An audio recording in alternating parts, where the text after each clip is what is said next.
Today, I want to talk about how I transitioned myself from one job to another job and then another job within a year without breaking any link of income coming in. So, 2010, I came here on a visa and I got married to an American, and I became a legal citizen, and then I got my citizenship finally. And from 2010 to 2013, I was a stay home. So I basically just stayed home and doing other stuff, trying to figure out how I gonna earn money, how I gonna earn a living, income. My husband worked two jobs that time, so he was basically paying everything, and he did not have any issues with me not having a job. It was my choice. Just wanna get a job.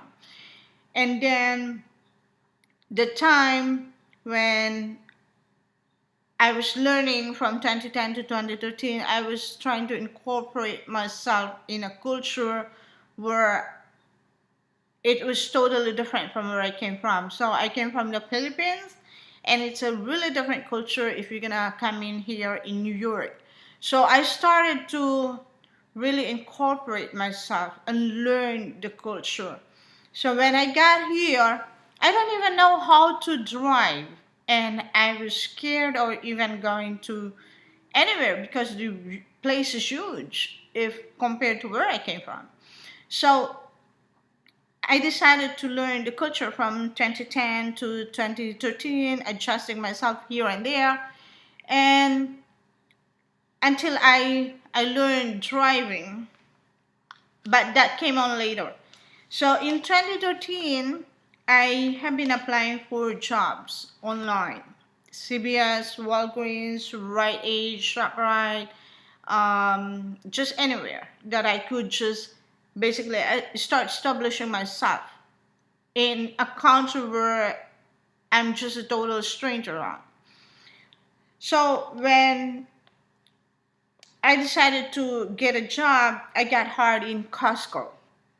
Costco. It's a retail company um, that sells bulk items. It's a retail in a world that it's a private company, but they sell by bulk. And then when I got hired there, their hiring procedures just basically normally the same as the hiring procedure the other companies do. They do interviews, drug tests, and then they let you know if you're hired or what. So when I got hired, I started in 2013 on an 11.50 per hour scale. But I was a part time.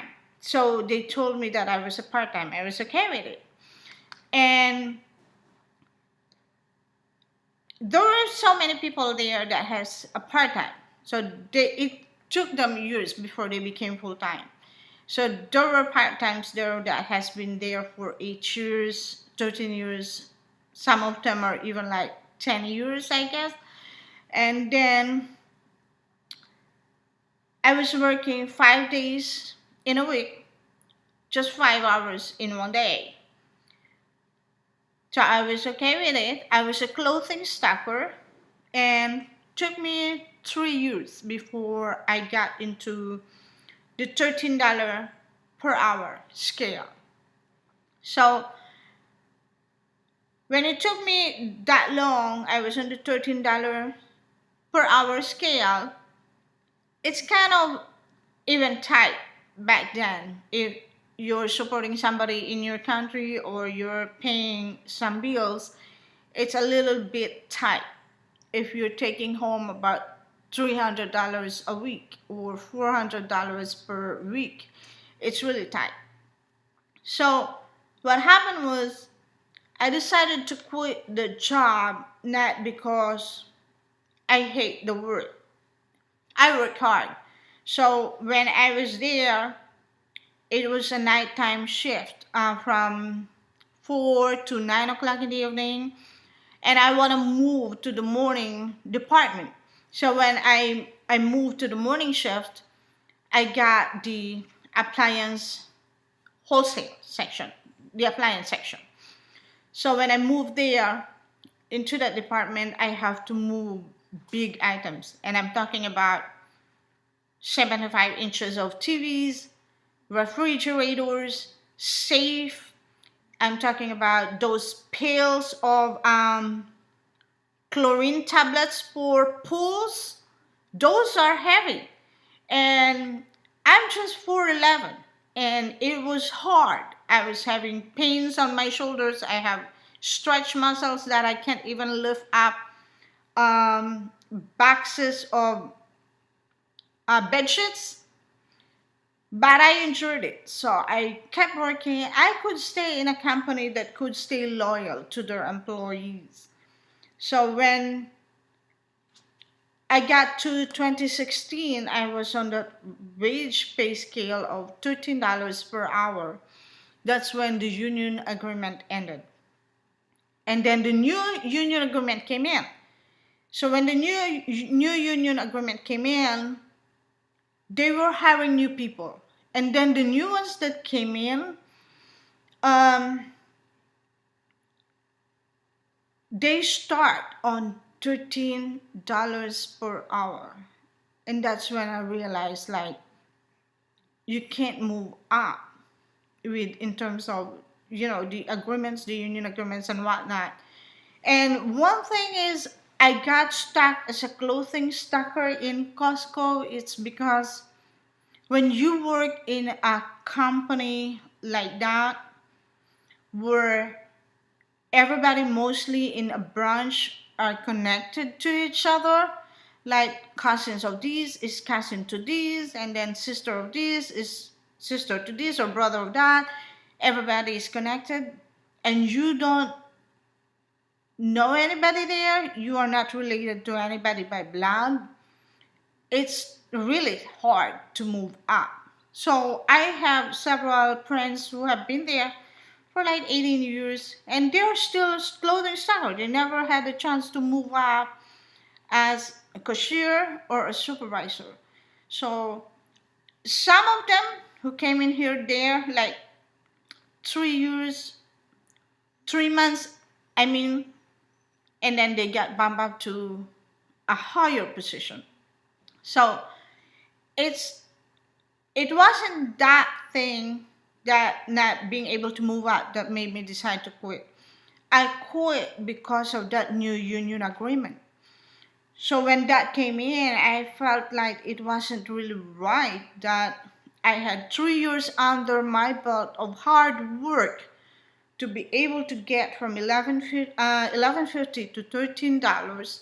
And then here comes the new union agreement, and then they had these new guys coming in starting at $13. And I was like, that's not really right. So I talked to some of my several friends over there, and I said, I think I'm quitting. I'm gonna have to look for another job. And the morning shift department is really a very stressful job.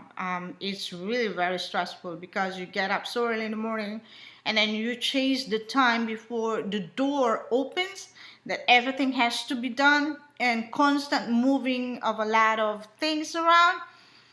So it's really a very stressful job. Like, you're running, chasing the time, moving things around, and then you hear supervisors yelling at the background, "Hey, I need this, I need that. This has to be moved." It's really very stressful. But that wasn't really the issue where when I decided to quit. I decided to quit because of the pay scale that was really not right. I just don't feel right about it. So I told my other fellow coworkers, I love my other fellow coworkers in there. I told them that I'm deciding to move on. And then I was getting sick, like with the job, the dust and everything that I have to deal with. And then I talked to several of my fellow coworkers there that was 18 years already over there. And they said, you only have 2 years if you want to move out now. Because, like me, I'm still part time, 13 years already, and I can't move out because I have 13 years under my belt. It doesn't count, they make you regular or full time, not on the base of the years that you have been there. It's based on the work hours that you have been put into the clock. So if you only get 5 hours a day, 5 days a week, it's gonna take you so long to be able to get into that spot. So I decided to quit. But before doing that, I have been passing resumes all over the place.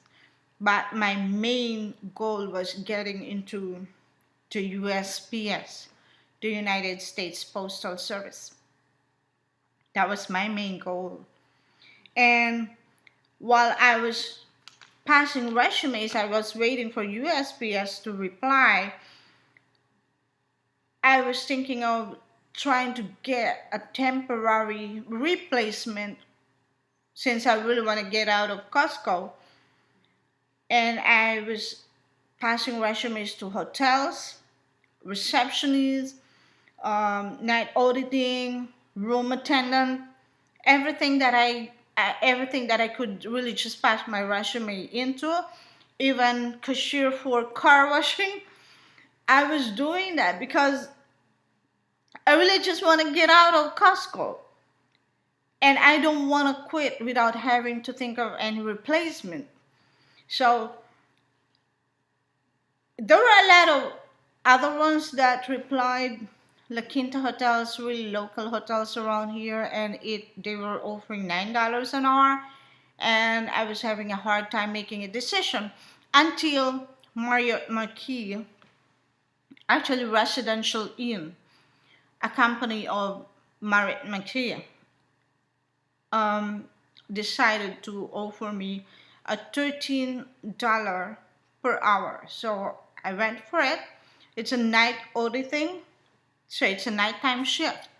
Basically, I was like awake during the night and then have to sleep during the day. So I have to come in 10 o'clock, 11 o'clock, and then I have to get out around 6, 7, or 8 in the morning. So it was an easy job. You just have to be there, print out paperwork, do calculations and everything, then take care of whatever is necessary with the phones, and then the incoming people that are booking in and out. It's really just a very easy job, but the nighttime shift was killing me because the time was like I went to a point of not being able to sleep during the daytime. I just can't sleep. So I went on for 5 days without sleep. But I was still hoping that the USPS was gonna respond to me the time. And while I was in Marriott Marquis, the USPS was responding already. So they sent me an email, a list of instruction of what I'm gonna do, and they sent me for a test somewhere in Flushing, New York. So I went there to take a test. I took the test, and then every day while that was going on, every day I checked my email, spam mail. I was just being patient, trying to really look into those responses. And it took them about 3 months before I was able to finalize the last leg of that processing, the hiring procedure they do. So by the time I hit the 3 months probation in residency, that's when USPS responded to me and said I'm gonna have to go for an orientation.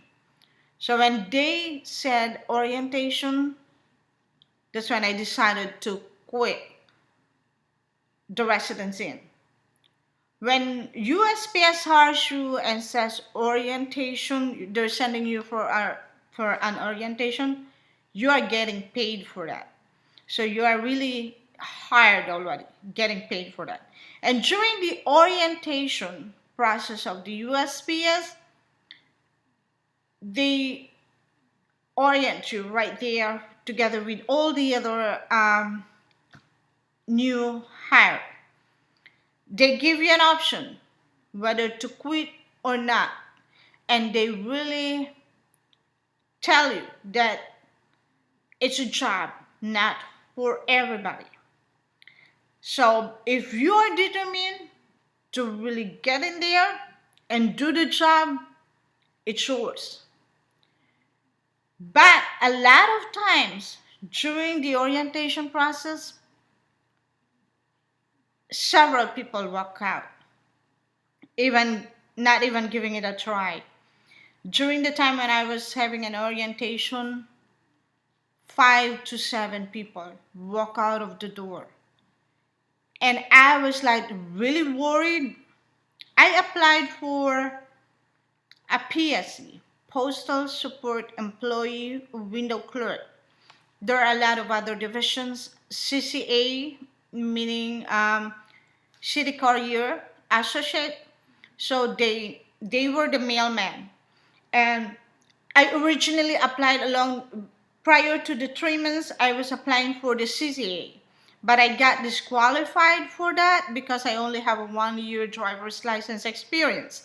They require 2 years. So while I was doing that application, I was applying for a PSE window clerk. That's the code that I look into. And that's how I got the job. So the hiring processing is a long procedure. It took me 3 months to do it. They email you one at a time, give you sets of instructions, and they will try to see if you're gonna follow the set of instructions that they're gonna do. And when you get into that orientation day, they still gonna make you discouraged. They're gonna try to discourage you because the job is actually not for everybody. Everybody wants a job who would get into an office, sit in an office and do, whatever it is, office work or whatnot. When I applied for a PSE, Postal Support Employee window clerk, I wasn't assigned to the window right away. I was a PSE, Postal Support Employee. On the paper, we were guaranteed just 2 hours a day. And that really scared me because I have to give up a job that was in Marriott Marquis, but they are not gonna going to give you a definite answer with the PSA thing. So what I did was under the orientation, there were other people over there that was former CCA applying for a PSC. They do that internally. So I was asking questions. I was like, do you really get like less than 4 hours or 2 hours in one day?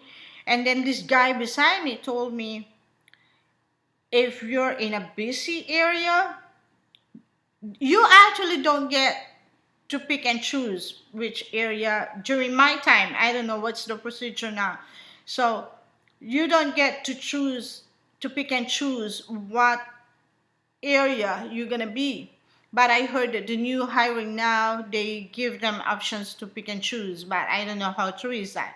But during my time, the paper, the agreement that you sign for is within the 50-mile radius of your house. So within the 50-mile radius of your house. And then I never had an idea where I'm gonna be assigned to. I just got so fortunate that my town where I live is a very huge area. It's a small office, but the area is huge and it's really a busy office. So I got assigned to a post office that's just in my town, 5 minutes away from my house. And we got several people that were working there that was from really miles away, 10, 13 miles away. Some of them are like all the way to Queens. So going back to the PSC, being a PSC, it was hard because when I got into the office, um, there were several people who retired. And as I said earlier, the hiring procedure takes a long time. And they weren't able to replace those people right away that retired. So I was the only PS in the building. I was working 13, 14 hours a day. But it was my choice. I know that it was a violation of the union agreement, but it was my choice. I want to do it. So I wasn't calling the union. I wasn't calling the union and complaining here and there. And a lot of these new PSs now, they just keep complaining about little things. And it's sad. It's sad. And then when I got there, I was doing um, 13, 14 hours in a day. And then I broke a record. I was pushing myself to work. So 6 days when you to when you get hard, they do 6 days in 1 week. You get one rest day as a PSC. And it should be no longer than 10 days or 12 days that you get a rest day. But in my case, I did 28 days straight, no breaks in between. I was pushing myself. And if you like the sideline of the money wise, it pays you more and everything, you can push yourself working. So I started when I got hard 1665. And I was telling myself, not really bad, considering where I came from with the Costco and with the background in residence in, it isn't bad. So I was getting more hours that time, and I started $16 and 65 cents, $16.65, and as a PSC, you get those hours, and I mean you get that pay scale on. Although they guarantee you, if you show into the office for work, 2 hours in one day, but that doesn't really apply. Like 2 hours, you get that 2 hours. You basically have to hold on, my screen died. You basically have to work more than that, because I knew some people who were in smaller offices. They work, they still get 38 hours in 1 week, 40 hours in 1 week. They still get it. It's just that they have to move from another post office, like they sent them to one office, like they do 5 hours and then they do 3 hours in another office. But still, you get those hours. And then when I got to, took me a long time being a PSC, I think about 1 year and 18 months, but that's still not bad, because considering where I came from, Costco, 3 years being a part-time, and it's really hard. So I'm still thankful. 2 years, I became a regular. I really became a regular. And I'm thankful to this day that I got out of Costco to better myself, to look for a greener pasture. And 1 year, exactly actually 1 year and 8 months, I became a full-time regular window clerk in USPS. That's sometimes how it takes to become a regular. But looking back, where I came from with the Costco and Marriott Marquis and everything, I'm still so thankful. So that's how I transitioned without breaking the jobs in between. And I think if I was able to do that, other people could do it. Other people could do it. Don't quit your job. Don't quit your job just like that. Look for a replacement before you quit your job. And then if you want a greener pasture, just keep going. Don't quit that other job. You look for another replacement for a greener pasture until you get it. Just don't quit. And I have seen that a lot in PSC situations here in offices in USPS. One week they quit their job, and I was like, why are these people quitting their job? It's not as bad as the way I was doing it before. So some people just cannot handle the job sometimes, but you know what? The benefits are good. When you get to that full time, it's good. Took me 1 year and 8 months, but not bad. I got here. So I'm still so thankful. If I could do it, you could do it.